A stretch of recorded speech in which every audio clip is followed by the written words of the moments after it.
Hello friends, நம்ம favourite சீரியலில் அடுத்து என்ன சுவாரஸ்யமாக நடக்குது தானே பார்க்குறீங்க.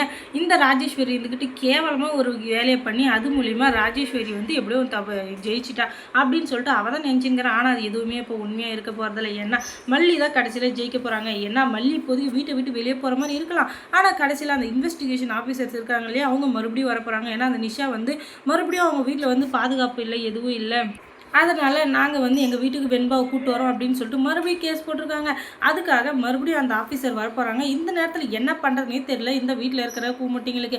அதனால் இதுங்க என்ன பண்ணுதுங்கன்னா, சரி கொஞ்ச நாளைக்கு இந்த வீட்டில் இருக்கட்டும் அப்படின்னு சொல்லிட்டு போய் கெஞ்சி கேட்குறாங்க. ஆனால் இப்போதைக்கு அவங்க யாருமே வர்ற மாதிரி தெரியல.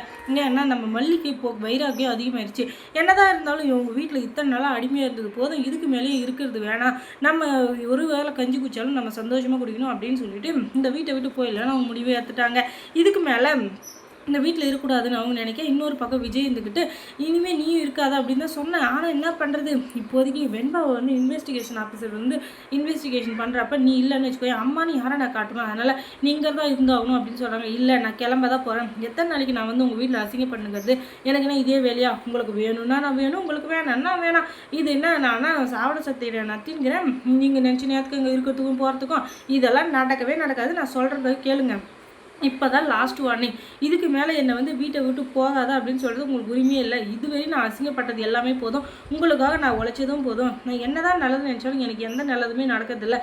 எப்போவுமே சரி இப்படியே தான் நடக்குது. எனக்கு எந்த விஷயத்துலன்னா ஒன்றுத்தில் அசிங்கப்பத்தினே கிடைக்க. இதுக்கு மேலே நான் எதுக்காக இருக்கணும், கண்டிப்பாக நான் இருக்க போகிறதில்ல.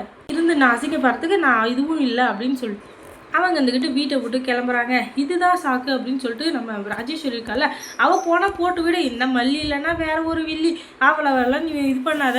இப்போதைக்கு நீ நம்ம வீட்டில் ரஞ்சிதா இருக்கா, அவளவே அம்மான்னு சொல்லி காட்டிக்கலாம், அதுக்கப்புறம் நடக்கிறத பார்த்துக்கலாம் அப்படின்னு சொல்லிட்டு இவங்க பிளான் பண்ணுறாங்க. என்னடா இது இப்படியெல்லாம் பேசினுக்கிற அப்படின்னு சொல்லிட்டு அவங்க விஜய்க்கு கோவம் வருது. இருந்தாலும் இப்போதைக்கு இதை சமாளிச்சிடலாம், ஆனால் பின்னாடி ஏதாச்சும் பிரச்சனை என்ன பண்ணுறது, அதுக்கப்புறம் இவங்களுக்கும் உனக்கு கல்யாணத்துக்கான சர்டிஃபிகேட் காட்டும் அப்படின்னு சொல்லிட்டு அந்த ஆஃபீஸர் கேட்டால் என்ன பண்ணுறதுக்கா அப்படின்னு சொல்லி இவருந்து கேட்க, அதெல்லாம் அப்புறம் பார்த்துக்கலாம் விஜய், நீ எல்லாம் எதுக்கும் கவலைப்படாதுன்றாங்க. ஏன்னா இன்னும் கொஞ்சம் வேலை பாக்கி இருக்குல்ல, அந்த வீடு, அதுக்கப்புறம் இன்னும் கொஞ்சம் நிலம் சோளம் அது எல்லாத்தையும் கொள்ளடிக்கணும்ல. அதனால் இப்போதைக்கு அமைதியாக தான் இருப்பா, அதுக்கப்புறமா பார்த்துக்கலாம் அப்படின்னு சொல்லிட்டு அதுக்காக இப்போதைக்கு ரஞ்சிதாவை ரெஜிஸ்டர் மேரேஜ் பண்ண மாதிரி ஒரு சர்டிஃபிகேட் வாங்கிடலாம், அதுக்கப்புறம் வேணால் பார்த்துக்கலாம் அப்படின்னாங்க. என்னது ரஞ்சிதாவை கல்யாணம் பண்ணிக்கிறதா அப்படின்னா, எனக்கு 2 ஒய்ஃபா, சட்டப்படி முதல் மனைவி உயிரோடு இருக்கிறப்ப கல்யாணம் பண்ணுறது தப்பு இல்லையா அப்படின்னு சொல்லிட்டு கேட்குறாங்க. உடனே அதெல்லாம் தப்பு இல்லை, இப்போதைக்கு நம்ம இவளுக்கு கல்யாணம் ஆன மாதிரி ஒரு இது மட்டும் வாங்கிடலாம், அதுக்கப்புறமா டைவர்ஸ் நோட்டீஸ் அனுப்பிச்சு அவளை கையெழுத்து போட வச்சிடலாம், அதுக்கப்புறம் எந்த பிரச்சனையும் இல்லை அப்படின்னு சொல்லிட்டு கேட்குறாங்க. அக்கா ஏன்க்கா உன் புத்தி இவ்வளோ கேவலமாக போகுது, ஏற்கனவே நம்ம பண்ண பிரச்சனைனால தான் எல்லாமே பிரச்சனையாக முடிஞ்சுருக்குது. இப்போ நான் இவளை டைவர்ஸ் பண்ணாமல் ரஞ்சிதாவை கல்யாணம் பண்ண வச்சுக்கோயேன், அதுக்கப்புறம் என்ன தான் தூக்கி உள்ளாய்ப்பாங்க அப்படின்னு நம்ம விஜய் சொல்கிற. உடனே நம்ம ரஞ்சிதா ஐயோ எப்படி கரெக்டாக கண்டுபிடிச்சிட்டாரு, இதுதான் அவங்களுடைய பிளானு. ஆனால் அது தெரியாமல் பாவம் அப்பாவே முடிச்சுன்னு நம்ம மாமா. என்னைக்கு இதை அவளை டைவர்ஸ் பண்ண போகிறாரோ, என்னைக்கு தான் எனக்கு கல்யாணம் பண்ண போகிறாரோ தெரியலையே கடவுளையே அப்படின்னு சொல்லிட்டு பயங்கரமாக டென்ஷன் ஆகுது. ஆனாலும் என்ன பண்ணுறது, இப்போதைக்கு என்ன பண்ணுறதுன்னு தெரியாமல் 2 பேரும் முடிச்சுங்கிறாங்களே தவிர, ஆனாலும் வர பிரச்சனையை மட்டும் இவங்க தீர்த்துக்கினா போதுன்னு நினைக்கிறாங்க. ஆனால் பின்னாடி வரப்போகிற பிரச்சனையை பற்றி யாருமே யோசிக்கல. அதுதாங்க அங்கே பெரிய கஷ்டமான விஷயமா இருக்குது. என்னதான் இருந்தாலும் இப்போ வர்றதை மட்டும் யோசிச்சுக்கணும், பின்னாடி வர்ற பிரச்சனையை யோசிக்காமல் இருந்தால் அதுவும் பெரிய பிரச்சனை தானே. அதை கொஞ்சமாச்சு யோசிச்சிங்கன்னா நல்லாயிருக்கும். ஆனால் இப்போ இருக்கிற பிரச்சனையை மட்டும் பார்த்துங்கிறீங்க. ஆனால் என்ன இருந்தாலும் இந்த ராஜேஸ்வரிக்கு எதுலையுமே பிரச்சனை இல்லை. ஏன்னா கடைசி வரைக்கும் அவள் ஜெயிச்சுக்கிட்டே தான் இருக்க போகிறா. எல்லா சொத்து பத்து எல்லாத்தையும் அவள் பேரில் மாற்றிக்கிட்டு அவள் பாட்டு ஓடிட்டு போகிறா. அதுக்கப்புறம் இந்த ரஞ்சிதா அம்மா தாயே அப்படின்னு சொல்லிட்டு ரோடோட பிச்சை தான் எடுக்கணும் போல இருக்குது. அந்த அளவுக்கு கேவலமாக இருக்க அவன் நிலைமை. ஆனாலும் அவன் மல்லிகிட்ட கொஞ்சம் கூட ஒத்து போகாமல் மல்லியை எதிரியாக நினச்சிக்கிறா. ஆனால் கடைசி காலத்தில் மல்லி தான் நம்மளை கொஞ்சமாச்சு நல்லது நினச்சி நம்மளை வேறு யார் கையிலாச்சும் பிடிச்சி கொடுக்க போகிறா அப்படின்னு சொல்லிட்டு அவளுக்கு கொஞ்சம் கூட அந்த எண்ணம் இப்போதைக்கு இல்லை.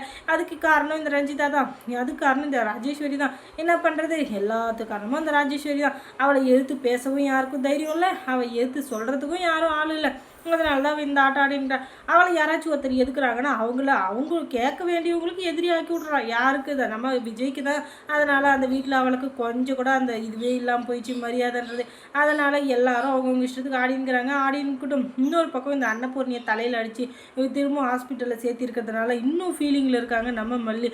அவங்கள காப்பாற்ற போகிறது யார் தெரியலையே கடவுளே அப்படின்னு சொல்லிட்டு எல்லாருக்குமே ஃபீலிங்காக இருந்தாலும், ஆனால் இந்த ராஜேஸ்வரிக்கு அவள் பொழைக்கவே கூடாது. திரும்பவும் இந்த மல்லியும் அந்த அன்னபூர்ணியும் சேர்ந்துட்டாங்கன்னா அவங்க அட்டகாசத்தை தாங்க முடியாது. அதுக்கப்புறம் இந்த வீட்டில் எல்லாமே மாற வேண்டியதாக இருக்கும். அதனால் இவங்க 2 பேருக்கும் நிரந்தரமாக ஒரு முடிவு கட்டணும் கடவுளே அப்படின்னு சொல்லிட்டு அதுக்கான பிளானை அடுத்தபடியாக அவங்க பார்க்கறதுக்கு ஆரம்பிச்சிருக்காங்க. அதுக்கப்புறம் என்ன, இவங்க 2 பேரோட பிளானை எப்படி முறியடிக்கலான்னு நம்ம மல்லி ஒரு பக்கம் பிளான் போட்டுருக்குறாங்க. இப்படியே இந்த சீரியல் போயிருமா, கடைசி வரையும் மல்லி வந்து கொஞ்சமாச்சும் ஹீரோயினே இருக்க மாட்டாங்களா, அவங்கள எப்போ பார்த்தாலும் ஒரு வேஸ்ட் பீஸாகவே காட்டுறீங்களே ஐயா, என்னைக்கு தான் அவங்கள வேறு இது கெத்து பீஸாக காட்ட போகிறீங்க அப்படின்னு சொல்லிட்டு நம்ம கேட்குறது அந்த டைரக்டருக்கு ஒரு வேளை காது கேட்டுச்சுன்னா அவங்க கொஞ்சம் பாசிட்டிவாக எடுத்தால் நம்மளும் கொஞ்சம் சுவாரஸ்யமாக பார்க்கலாம். அது பார்க்குற நமக்கும் சுவாரஸ்யமாக இருக்கும், கேட்குறவங்களுக்கும் சுவாரஸ்யமாக இருக்கும். என்னைக்கு தான் கேட்க போகிறது தெரியல.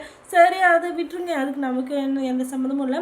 அதுக்கப்புறம் மல்லி சீரியலில் என்ன சுவாரஸ்யமாக நடக்குதுன்னு நீங்கள் தெரிஞ்சுக்கணுன்னா நம்ம சேனலை சப்ஸ்கிரைப் பண்ணுங்கள். அதோட பக்கத்தில் இருக்க அந்த பெல் ஐக்கானையும் கொஞ்சம் கிளிக் பண்ணி விடுங்க. தொடர்ந்து இந்த சேனலுக்கு சப்போர்ட் கொடுங்க. தேங்க்ஸ் ஃபார் வாட்சிங்.